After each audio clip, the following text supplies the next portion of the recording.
Hello दोस्तों, core book summaries में आपका स्वागत है। आज हम बात करने वाले हैं एक ऐसी किताब के बारे में जिसने दुनिया भर के करोड़ों लोगों की सोच को हमेशा के लिए बदल कर रख दिया। ये किताब है sapiens, a brief history of human kind यानी सेपियंस, मानव जाति का संक्षिप्त इतिहास। लिखी है युवाल नोह हरारी ने। क्या आपने कभी सोचा है कि हम इंसान, जो कभी अफ्रीका के जंगलों में शिकार करने वाला एक मामूली सा जानवर था, आज इस पूरी दुनिया पर राज कैसे करने लगा?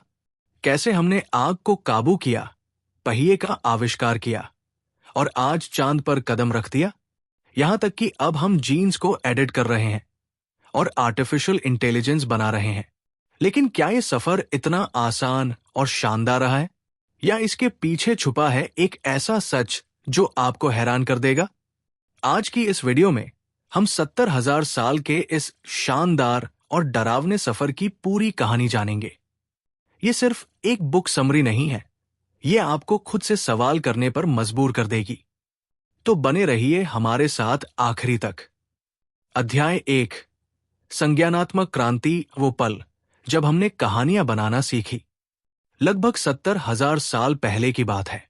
इस धरती पर सिर्फ हम इंसान यानी होमो सैपियंस ही नहीं थे, बल्कि कम से कम 6 अलग अलग इंसानी प्रजातियां थी, जैसे यूरोप के मजबूत निएंडरथल और एशिया के होमो इरेक्टस।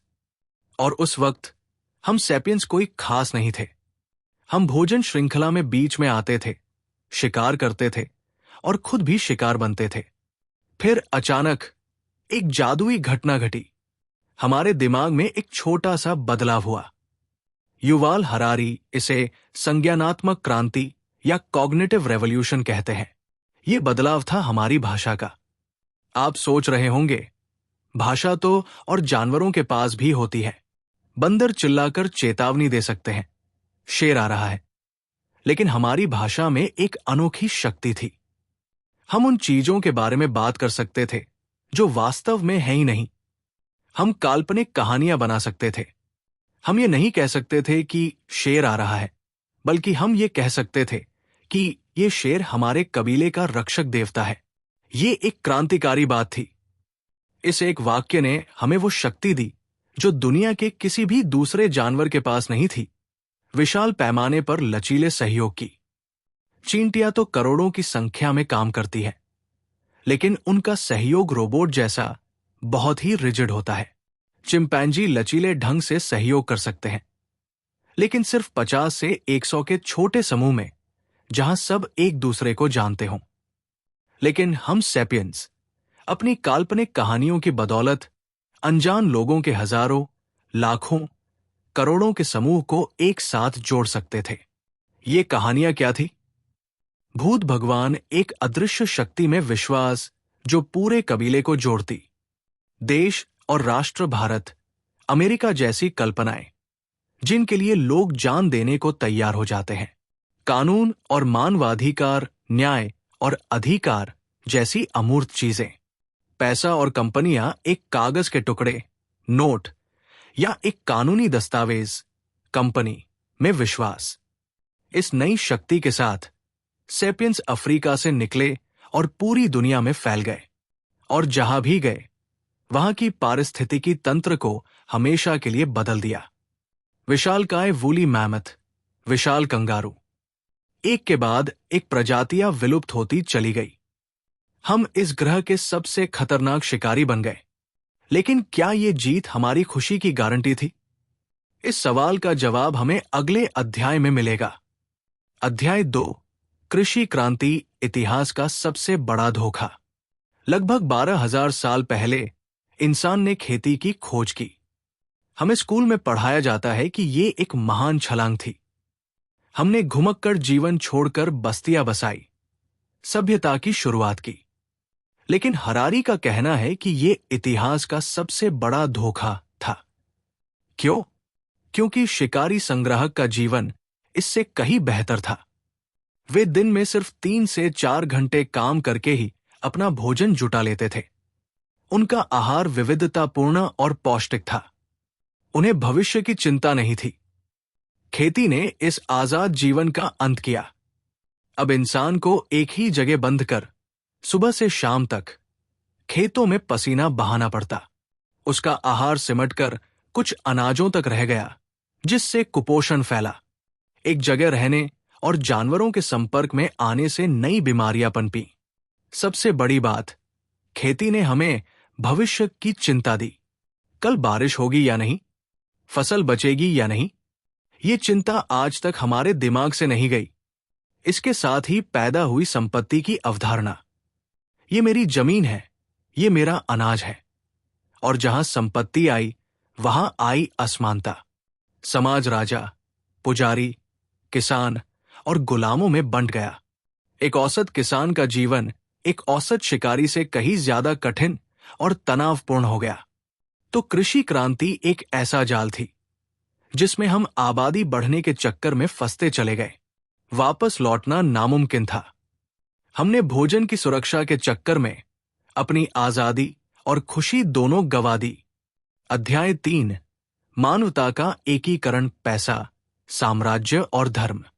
जब लाखों करोड़ों लोग एक साथ रहने लगे तो सवाल उठा, इतने सारे अजनबियों को एक साथ कैसे बांधा जाए? इसका जवाब था 3 और शक्तिशाली काल्पनिक कहानियां। 1, पैसा। मनी पैसा दुनिया का सबसे सफल साझा विश्वास है। एक ईसाई और एक मुसलमान धर्म पर लड़ सकते हैं, लेकिन दोनों डॉलर के एक नोट पर आंख बंद करके भरोसा करते हैं। पैसा कहता है, मुझे विश्वास है कि तुम्हें विश्वास है कि उसे विश्वास है इस नोट पर। इसने वैश्विक व्यापार को मुमकिन बनाया। 2, साम्राज्य। एम्पायर्स साम्राज्य हिंसा और क्रूरता से बने, लेकिन उन्होंने अलग अलग संस्कृतियों और लोगों को एक छत के नीचे लाकर उन्हें एक जैसे कानून और भाषा दी। रोमन साम्राज्य ने यूरोप को एक किया। भारत में मौर्य और मुगल साम्राज्य ने यही भूमिका निभाई। 3, सार्वभौमिक धर्म। यूनिवर्सल रिलीजन्स धर्मों ने कहा कि उनकी सच्चाई सिर्फ एक कबीले के लिए नहीं, बल्कि पूरी इंसानियत के लिए है। बौद्ध धर्म, ईसाई धर्म और इस्लाम जैसे धर्मों ने करोड़ों अजनबियों को भाईचारे के एक धागे में पिरो दिया। इन तीनों कहानियों ने मिलकर बिखरी हुई मानवता को एक वैश्विक समुदाय में बदलना शुरू कर दिया। अध्याय 4, वैज्ञानिक क्रांति।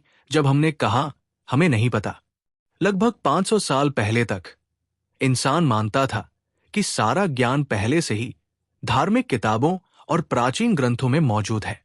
फिर एक नया और क्रांतिकारी विचार आया। वो विचार था, हमें नहीं पता। ये वैज्ञानिक क्रांति की नींव थी। हमने अपनी अज्ञानता स्वीकार की और ये माना कि हम नए ज्ञान की खोज अवलोकन और प्रयोग से कर सकते हैं। लेकिन विज्ञान को चलाने के लिए एक ईंधन चाहिए था, और वो ईंधन था पूंजीवाद, कैपिटलिज्म।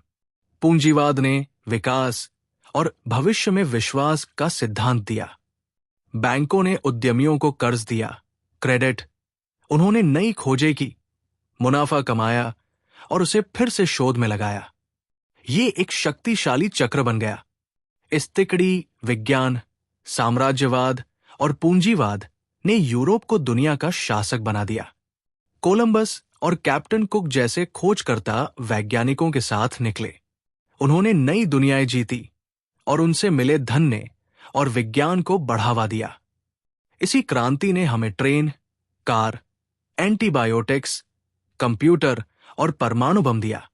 हमने भूखमरी, बीमारी और युद्ध पर काफी हद तक काबू पा लिया। हमारे पास वो शक्तियां आ गई जो पहले सिर्फ देवताओं के पास मानी जाती थी। अध्याय 5, भविष्य, एक जानवर जो भगवान बन गया। अब आगे क्या? आज हम एक ऐसे मोड़ पर खड़े हैं जहां हम सिर्फ दुनिया को ही नहीं, बल्कि खुद अपने शरीर और दिमाग को बदलने की क्षमता रखते हैं। हरारी भविष्य के 3 रास्ते बताते हैं।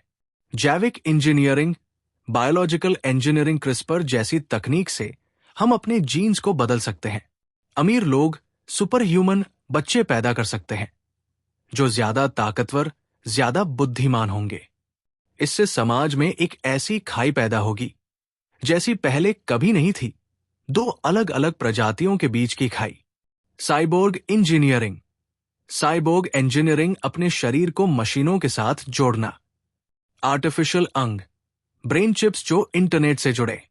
क्या ऐसा इंसान फिर भी इंसान रहेगा? क्या हम अपनी चेतना को कंप्यूटर में अपलोड कर सकेंगे? अकार्बनिक जीवन, इनऑर्गेनिक लाइफ, ऐसी आर्टिफिशियल इंटेलिजेंस बनाना जो जैविक सीमाओं से आजाद हो। एक ऐसी सुपर इंटेलिजेंस जो होमो सैपियंस को एक अप्रासंगिक, बेकार प्रजाति समझकर खत्म कर दे। निष्कर्ष, क्या हम खुश हैं?